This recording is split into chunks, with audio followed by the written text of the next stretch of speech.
Hello and welcome to today's video. Today's video is 31 Days of Halloween. Day 10, Ghost on a Gravestone.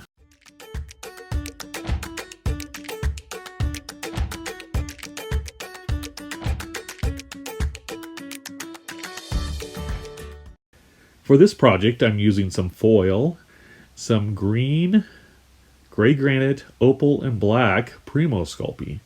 So with the foil, I'm just shaping that into the shape of my gravestone. So I went with just a simple shape for it, something you'd see kind of like in a Halloween special, just kind of a basic gravestone. And I'm going to soften up the gray granite clay and cover that foil. I want to make sure to get that foil pretty compact so it was nice and solid, and then when I was sculpting over it, it would keep that shape really well. A lot of my monsters and stuff will have it a little bit looser, and that'll give me some room to kind of press it in some with like a ball tool. So I'm going to go ahead and get this covered, and I'm going to cut off the excess and kind of smooth out the gray granite clay. And then one of the things you can do to kind of get a nice flat edge is you can press it against the table, and that'll flatten that edge, and you can even kind of round it a little bit. So once I get that nice and even, I can start adding the letters on the front. So I'm just going to put rip on here, and I'm just using a ball tool. And one thing you want to do is go very slow and kind of dot these letters in instead of just dragging it across. And that way, if you just dot it in, it'll keep it nice and smooth. But if you drag it, it'll actually kind of rip the clay. And then I'll just use my ball tool again to go in and kind of shape those letters. Get them a little more filled out. Now I'm just going to use my needle tool to go ahead and do some cracks in the gravestone. Make it look like it's been around for a while, starting to wear down. So with that done, I can go ahead and soften up my green clay for the grass that'll be going around.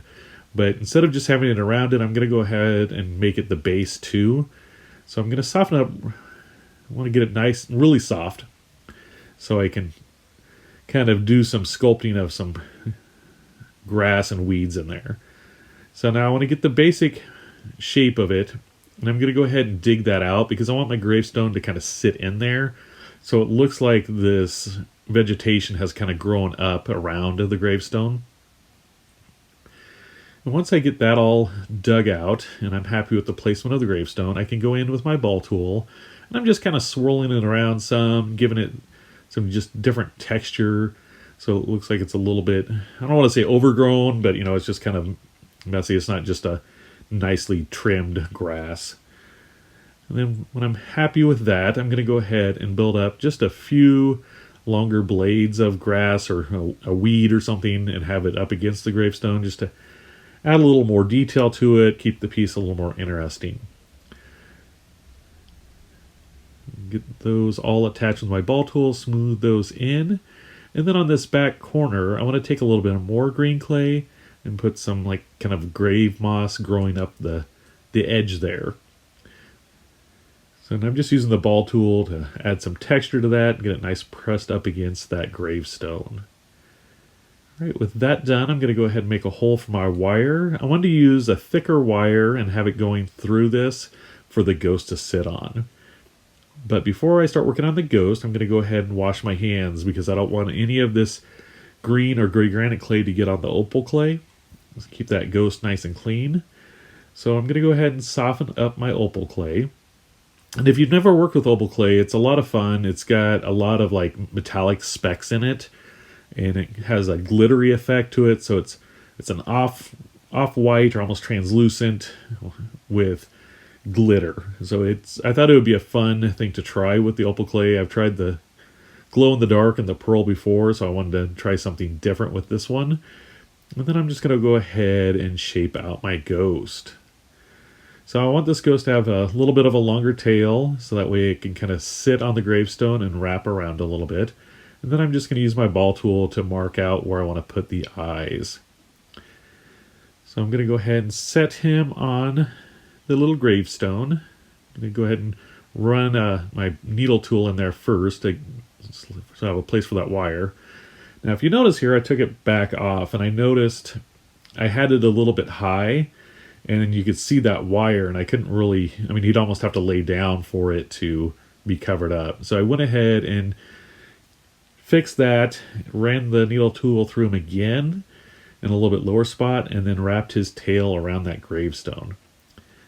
Now with the ghost done, I could go ahead and cut off a couple little pieces of black clay, shape them into little ovals, use my needle tool to pick them up and get them into place. So I'm just working on the shape, trying to get them as close to the same as possible. So once I have those in shape, go ahead and use my ball tool to push them in a little bit so they're a little bit recessed, and he'll be ready to bake. Now it's time to bake our clay. Remember, always bake your clay according to package instructions. And here is the finished Ghost on a Gravestone figurine. You get a really good look at that opal clay there, how it has a nice sparkle to it. I think it's really fun to do. I've made some blobs out of it, some monsters, a dragon.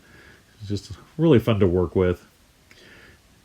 Now, I did just do a generic, rest in peace on here, but you can do other things on there, other writing, of course, and I even thought it'd be kind of fun to do something of, like a TV show like Firefly or something like that, and, have the year on it, and maybe even do the ghost representing something like that, or do like a ghost of their ship or something. That's just one of the ideas I had, but, there's a lot of fun things you can do with stuff like that.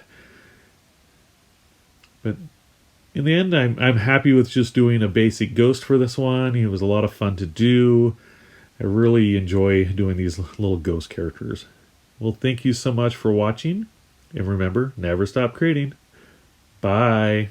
If you'd like a piece of your Halloween artwork featured in my final 31 Days of Halloween video, please hashtag Andrew's 31 Days of Halloween 2019 on Instagram, or email it to me at andrewschmidtclaycreations@gmail.com. I will put this information down in the description box below so you don't have to copy it off of the screen. Deadline for submissions is October 26th, and one submission per artist.